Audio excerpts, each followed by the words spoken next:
আসসালামু আলাইকুম প্রিয় শিক্ষার্থী বন্ধুরা, জাতীয় বিশ্ববিদ্যালয় অনার্স ভর্তি পরীক্ষায় বাংলা প্রথম পত্র গত বছর কিন্তু 13টা এমসিকিউ আসছিল। কথা বলছো? সো এই বছর বাংলা প্রথম থেকে প্রায় 13 থেকে 15টা এমসিকিউ আসতে পারে। সো আজকে তোমাদেরকে অপরিচিত গল্প থেকে যে এমসিকিউ গুলো দেবো 100% এগুলো থেকে যদি আসে এগুলো থেকে আসবে, এর বাইরে আর একটাও আসবে না। সো ভিডিওটা সবাই ধৈর্য সহকারে দেখো। সো আমি দেখো প্রথমে অপরিচিত থেকে শুরু করব। একদম মানে যত সিন আছে তোমাদের সিলেবাসে সবকিছু আমি তোমাদেরকে সুপার টেকনিকে বলে দেবো এবং সিরিয়াল বাই সিরিয়াল ভিডিও দিব। সো দেখো, অনুপমের বাবা কি জীবিকা নির্বাহ করতো? এটা হচ্ছে উকালতি। অনুপম উকালতি, অনুপম যাদের মনে থাকে না যে ডাক্তারি নাকি মাস্টারি, অনুপম উকালতি শেষ। আর দেখো 2 নম্বরটা হচ্ছে মামাকে ভাগ্য দেবতার প্রধান এজেন্ট বলার কারণটা কি? এটা হচ্ছে বিচক্ষণতা, মানে মামা খুবই চালাক ছিল, চতুর ছিল, বিচক্ষণতা ছিল। এরপর রবীন্দ্রনাথ ঠাকুরের জন্ম হচ্ছে 1861 সালে। 1861 সালে অথবা খ্রিস্টাব্দে হতে থাকে। এটা হচ্ছে কি 7ই মে। এইটা মনে রাখবা সবাই, ঠিক আছে? তো রবীন্দ্রনাথ ঠাকুর জন্মগ্রহণ করছে বাংলায় কত আবার 1268। এখন কথা হচ্ছে স্যার, আমরা কি রবীন্দ্রনাথ ঠাকুর সম্পর্কে অনেক কিছু পড়বো না? রবীন্দ্রনাথ ঠাকুর সম্পর্কে আমি যেগুলো দেবো জাস্ট এগুলোই পারবো তুমি। রবীন্দ্রনাথ ঠাকুর কলকাতার কোন পরিবারে জন্মগ্রহণ করছে? এটা হচ্ছে কি ঠাকুর পরিবারে জন্মগ্রহণ করছে, ঠিক আছে? আচ্ছা, রবীন্দ্রনাথের পিতার নাম কি? দেবেন্দ্রনাথ ঠাকুর, ঠিক না? জাস্ট এটা একটু মনে। আর মায়ের নাম কি? হ্যাঁ, সারদা দেবী। মায়ের নাম কি? সারদা দেবী। আর কিছু শিকার দরকার নাই, দরকারই নেই, ঠিক আছে? আর রবীন্দ্রনাথ ঠাকুর আমরা জানি হচ্ছে বিশ্বকবি। এরপরে হচ্ছে তিনি হচ্ছে ছোট গল্পের জনক এবং তিনি হচ্ছে নাইট উপাধি পাইছে, ঠিক আছে? এগুলা। এরপর এই যে কি বলছি যে ছোট গল্পের প্রথম সার্থক শিল্পী হচ্ছে রবীন্দ্রনাথ। তার কারণ হচ্ছে তিনি হচ্ছে 95টা ছোট গল্প লিখছে। আমি অনেক টেকনিক বলবো, অনেক টেকনিক বলবো। তোমাকে ছোট্ট একটা কথা বলি, জাতীয় বিশ্ববিদ্যালয় অনার্স ভর্তি পরীক্ষা নিয়ে আমার চ্যানেলে বা ফেসবুকে যত ভিডিও পাবা, যত সুপার টেকনিকের ক্লাস পাবা, আর কোনো জায়গাতেই পাবা না, কোনো জায়গাতেই পাবা না। আচ্ছা, যাই হোক, তিনি দেখুন অনেক কি লিখছে, অনেক ছোট গল্প লিখছে। এখন জেনে রাখা ভালো, প্রথম রচিত ছোট গল্প কি? এটা হচ্ছে ভিখারিণী। প্রথম হচ্ছে কি ভিখারিণী, এটা জেনে রাখা খুবই ভালো। সুপ্রিয় শিক্ষার্থী বন্ধুরা, আমার এই লেকচার শিট থেকে আমি তোমাকে অনেকগুলো বাদ দিব যেগুলো পড়ার দরকার নাই। এখন লেকচার শিট যারা সংগ্রহ করো নাই, অতি দ্রুত লেকচার শিট সংগ্রহ করতে পারো। সো এরপরে চলে আসবে হচ্ছে এটা 100% ইম্পর্টেন্ট, 100% ইম্পর্টেন্ট, কারণ শেষ মুহূর্তে তোমাকে বেঁচে বেঁচে পড়াতে হবে। সব লাডো পড়ালে হবে না। তো শেষের কবিতা কি? অনেকে ভাবে স্যার কবিতা তো কবিতাই না, শেষের কবিতা একটা উপন্যাস। এখন রবীন্দ্রনাথ ঠাকুরের প্রায় 12টা উপন্যাস আছে। 12টা উপন্যাস মনে রেখে সুপার টেকনিক কারা কারা পাইছে আমার পেজ কাছে যদি দেখো, তাহলে আমাকে একটু কমেন্টে জানিও। কথা হচ্ছে একটা কবিতার মাধ্যমে। হ্যাঁ, চতুরঙ্গের ঘোড়ায় চড়ে দুই বোন ঘরের বাইরে গিয়ে তাদের 4 অধ্যায় শেষের কবিতা রচনা করলো। এই রচনা বউ ঠাকুরানীর হাত থেকে কিনতে গিয়ে রাজর্ষি মালঞ্চ নৌকা ডুবিতে মারা গেল। শেষ হয়ে গেছে। তার মানে কি শেষের কবিতা একটা কি উপন্যাস? শেষের কবিতা কি? এই যে যোগাযোগ। দেখছো যোগাযোগ? যোগাযোগ কোন ধরনের উপন্যাস? বা যোগাযোগ হচ্ছে কার উপন্যাস? এটা হচ্ছে রবীন্দ্রনাথ ঠাকুরের। আচ্ছা, রক্তকবরী, এই রক্তকবরী মানে নাটক। রবীন্দ্রনাথ ঠাকুরের রক্তকবরী নাটক। কারণ কি? রক্ত যখন কবর দেয় তখন একটা নাটক হয়ে যায়, বুঝছো? আচ্ছা, এরপরে ডাকঘর। এটাও কি নাটক? এটা হচ্ছে কি ডাকঘরের রবীন্দ্রনাথ ঠাকুর। এবার রবীন্দ্রনাথ ঠাকুর 1941 সালে মৃত্যুবরণ করেছে। 1941 সালে। আমি অল্প সময়ের মধ্যে তোমাকে অনেক এমসিকিউ দিব। কথা বুঝছো? 1941 সালে। সো এই যে মৃত্যুবরণ করছে, এটা কোন মাসে? এটা হচ্ছে কি 7ই ইংরেজি আর কি, 7ই আগস্ট, ঠিক আছে? আচ্ছা, এরপরে আর দরকার নাই এখানে। তোমরা চলে যাওয়া একদম, দেখো এই যে অপরিচিতা। আবার নিচের কোনটি অপরিচিতা গল্পে কল্যাণী চরিত্রের ক্ষেত্রে খুবই কি উপযুক্ত, মানে সাজুজ্যপূর্ণ? এটা কি হবে উত্তর? উত্তর কি ভীত হবে? আচ্ছা, উত্তর হচ্ছে কি বলিষ্ঠ ব্যক্তিত্ব। হ্যাঁ, অবশ্যই ভালো ব্যক্তিত্ব ছিলেন। 100% ইম্পর্টেন্ট, 100% ইম্পর্টেন্ট। সবুজ পত্র মাসিক পত্রে, সবুজ পত্র যে মাসিক পত্রে সম্পাদক কে ছিলেন? এটা হচ্ছে প্রমোদ চৌধুরী। কোন ব্যক্তি ছিল? প্রমোদ চৌধুরী, ঠিক আছে? এরপরে দেখো ফল্গু নদী কোথায় অবস্থিত? এটা হচ্ছে ভারতে অবস্থিত। কোথায় অবস্থিত? ভারতে অবস্থিত। আমার এই লেকচার শিটে তোমাদের এমসিকিউ আছে কয়টা? 177টা, কিন্তু সবগুলা পড়তে হবে না। অনেক বাদ দিয়ে দিব, অনেক বাদ দিয়ে দিব। জাস্ট শেষ মুহূর্তে একটু সুপার টেকনিক গুলো দেখো। অপরিচিত গল্পে, অপরিচিত গল্পটা যে কোন পুরুষের জবানিতে লেখছে? উত্তম পুরুষের। কোন পুরুষের? উত্তম পুরুষের। এরপরে দেখো এটা পড়বো, একটু উল্টাপাল্টা পড়াচ্ছে। কারণ কি? যেগুলো পড়াচ্ছে এগুলো মুখস্থ করে ফেলো, কোনো সমস্যা নেই। ক্লাসের পর ক্লাসে শেষ। অপরিচিত গল্পের বিশেষ দিক কোনটা? এটা হচ্ছে যে পুরুষ তত্ত্বের যে অমানবিকতা, অর্থাৎ পুরুষত্ব নাই, এটা বোঝাচ্ছে, বুঝছো? যদি থাকতো তাহলে তো অনুপম সুন্দর করে কথাই বলতো। অপরিচিতা গল্পে গল্পের নায়কের বয়স কত উল্লেখ করছে? এটা হচ্ছে 27। কত? 27 বছর। এই যে অনুপমের বয়স। তো অপরিচিতা গল্পটি প্রথম প্রকাশিত হয় কোন পত্রিকায়? সবুজ পত্র। আবার একটা জেনে রাখা ভালো, 1914 সালে সবুজ পত্র পত্রিকাটি প্রকাশিত হয় এবং এইটা লিখছে হচ্ছে প্রমোদ চৌধুরী। ঠিক আছে, অনেকে বলে এটাকে প্রথম, বুঝছো? এটা প্রমোদ চৌধুরী লিখছে। সবাই আবার বলিও না যে এটা হচ্ছে প্রথম চৌধুরী, না, এটা হচ্ছে কি প্রমোদ চৌধুরী লিখছে। কত সালে লিখছে? 1914 সালে। তিনটা তথ্য আমি তোমাকে দিয়ে দিলাম, তিনটা তথ্য। এরপরে আবার দেখো, তোমাকে আমি যদি বলি যে অপরাজিতা গল্পটি সবুজ পত্র পত্রিকায় কোন সংখ্যায় বের হয়, মানে অর্থাৎ কবে বের হয় আসছে, এটা হচ্ছে বাংলাতে 1321। 1321। আচ্ছা, এরপরে আসতে পারে যে অপরাজিতা গল্পটি প্রথম অন্তর্ভুক্ত করা হয় কোন গ্রন্থ থেকে? এটা জানা দরকার। প্রত্যেকটা গল্প কোথায় থেকে নেওয়া হয়েছে, কোন গল্পের অন্তর্ভুক্ত, কোন কাব্যের অন্তর্ভুক্ত, এটা মনে রাখবা। ঠিক আছে, গল্প সপ্তকে। আমরা এবার সিরিয়ালে আসি, তোমাদেরকে একদম শেষ করে দেব যে যেটা বাদ দেওয়ার দরকার সেটা মানে বাদ দিয়ে দিও, যেটা পড়ার দরকার এটা কি তুমি পড়বা। তো এশিয়াদের মধ্যে সর্বপ্রথম সাহিত্যে নোবেল পুরস্কার পাইছে রবীন্দ্রনাথ ঠাকুর এবং তিনি যে গীতাঞ্জলি লিখছে। কথা কি বুঝছো? অপরাজিতা গল্পের নায়কের বয়স কত বলা হয়েছে? 27 বছর। এটা খুবই ইম্পর্টেন্ট, খুবই ইম্পর্টেন্ট। একটু ভালো করে তোমাকে এটা পড়তে হবে 100%। ঠিক আছে। আচ্ছা, এরপর আমি যদি বলি এটা আপনারাই রেখে দেন, হ্যাঁ, কোনটিকে রেখে দেওয়ার কথা বলছে? ইয়ারিং, কানের দুল। ঠিক আছে, কারণ কি, এটা কি ছিল? এটা ছিল নকল। তোমরা তো সবাই জানো এই শেখরাকে কেন নিয়েছিল? নিয়েছিল হচ্ছে গহনা পরীক্ষা করার জন্য। কে নিয়েছিল? মামা নিয়েছিল গহনা পরীক্ষা করতে। চিন্তা করছো, বিয়ের নামে কবর নয়। আগে কি শেখরা নিয়ে গেছে মানে পরীক্ষা করার জন্য যে স্বর্ণ তারা কি দিবে, কাঠিটা দিবে নাকি বুয়াটা দিবে? কথা বলছো? কোন শব্দটি অনুপমের কাছে চিরজীবনের জন্য হয়ে রইল? এই জায়গা আছে, এটা কি টেনের টেনের মধ্যে কথা। ঠিক আছে, টেনের মধ্যে কথা মনে আছে নি তোমাদের? এরপরে দেখো, এটা পড়া দরকার না 100%, 43 নং। এটা পড়া দরকার যে কল্যাণীর মাতৃ আজ্ঞা বলতে কি বুঝাইছে? যে মাতৃভূমির প্রতি সে একটা আদেশ, অর্থাৎ সে আর কোনোদিন বিবাহ করবে না।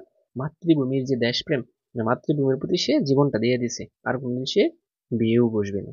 এরপরে দেখো, কনের মানে হচ্ছে কন্যার পিতা। কার সাথে কথা বলা আবশ্যক মনে করলেন না আর?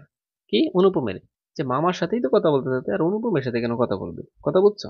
আচ্ছা, এজুর আপনারা রাখিয়ে দেন। একথা কে বলছেন? শম্ভুনাথ সেন, কল্যাণীর বাবা। কল্যাণীর বাবা।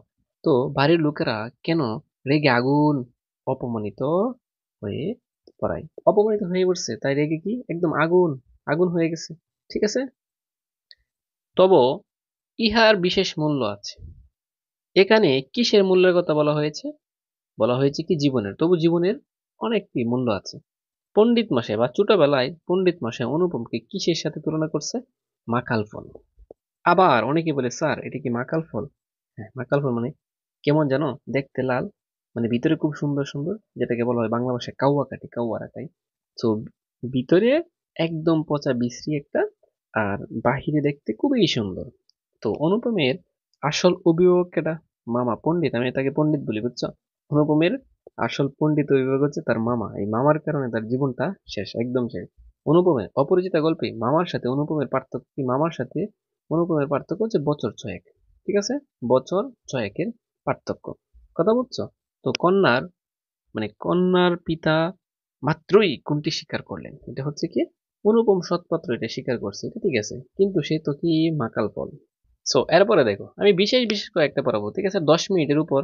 আর তোমাদেরকে ক্লাস মানে 10 মিনিটের ভিতরে চেষ্টা করবো তোমাদেরকে সুপার টেকনিক অনেক কিছু দেওয়ার জন্য। সো অনুপমের বন্ধুর নাম কি? হরিশ। আর হরিশ কোথায় কোথায় কাজ করে জানো? মানে হরিশ কোথায় কাজ করতো? প্রথম হচ্ছে কলকাতায় থাকতো, বুঝছো? আর তারা হচ্ছে মানে কানপুরে বসবাস করতো মূলত। তো এরপরে দেখো, অনুপমের শিক্ষাগত যোগ্যতা কি? M A pass. অনুপমের শিক্ষাগত যোগ্যতা কি? M A pass. মেয়েটি যদি বলো মেয়েটি যদি বলো তবে উক্তিটি কার? এটা হচ্ছে হরিশের।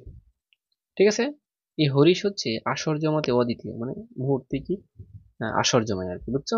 তাহলে কি হরিশ হচ্ছে আসর জমাতে অদ্বিতীয়। আচ্ছা, একবার মামার কাছে কথাটা পাড়িয়ে দেখা, উক্তিটি কার? এটা হচ্ছে অনুপমের। উক্তিটি কে বলছিল? অনুপমের। মানে সে বুঝাইতেছে যে একবার মামার কাছে কথাটা পার করে দেখো তো। ঠিক আছে, আশা করি বুঝতে পারছো। তো দেখো, মেয়ের চেয়ে মেয়ের বাপের খবরটাই তার কাছে গুরুত্ব। মানে এটা কার? মামার। কারণ কি জানো?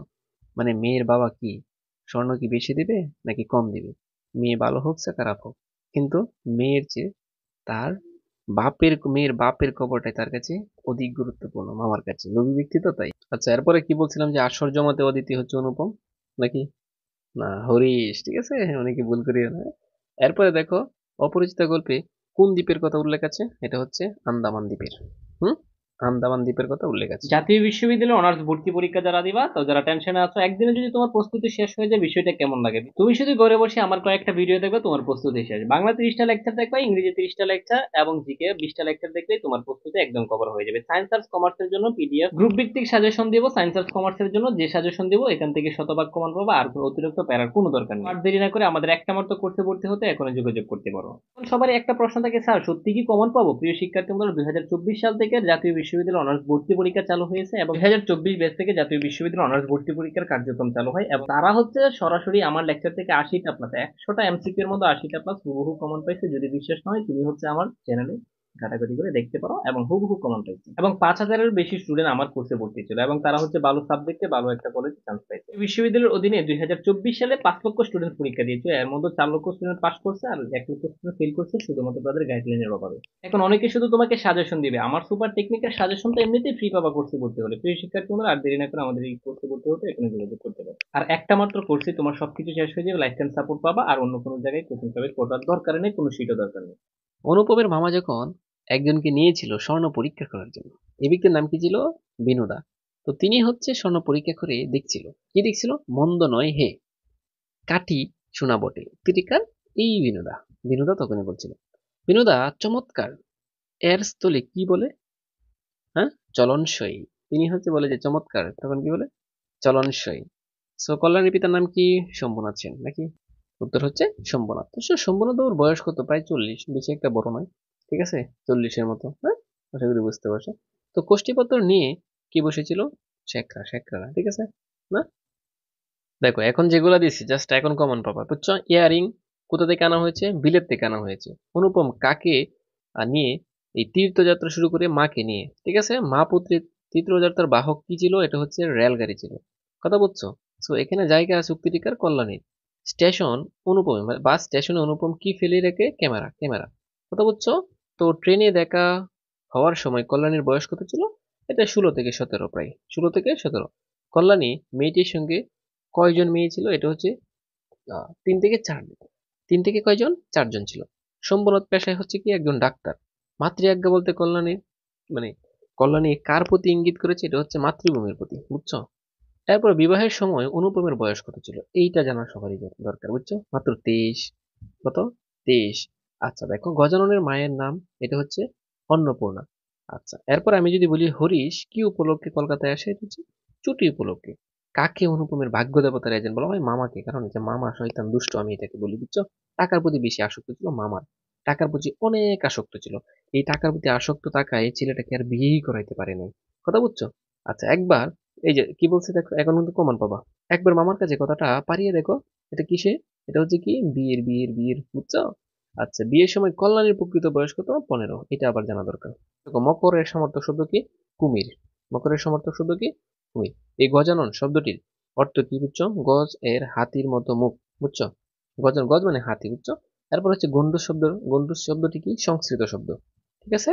আচ্ছা, এরপর আমি যদি বলি নাকাল শব্দের অর্থ কি? এটা হচ্ছে কি বলতে পারবো কেউ? বিব্রত। ঠিক আছে, উত্তর শেষ।